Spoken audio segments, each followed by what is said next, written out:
This could have been settled very easily. Just a half-baked negotiator could have settled this years ago. We're hearing that Russia wants to force Ukraine to hold new elections in order to sign any kind of a peace deal. Is that something that the U.S. would ever support?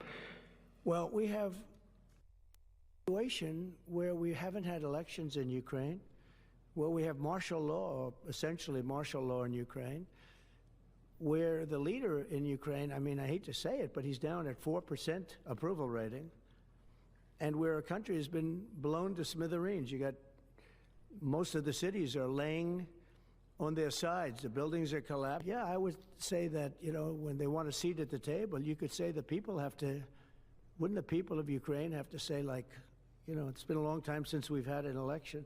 That's not a Russia thing. That's something coming from me and coming from many other countries also.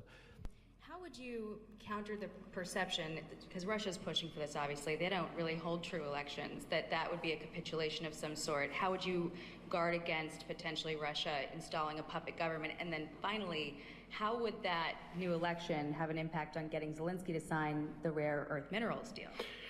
Look, you have leadership, and I like him personally. He's fine. But I don't care about personally. I care about getting the job done. You have leadership now that's allowed a war to go on that should have never even happened. But today I heard, oh, well, we weren't invited. Well, you've been there for 3 years. You should have ended it 3 years. You should have never started it. You could have made a deal.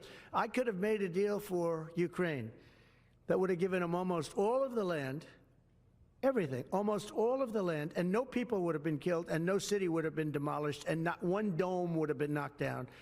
But they chose not to do it that way. And President Biden, in all fairness, he doesn't have a clue. What he was so bad.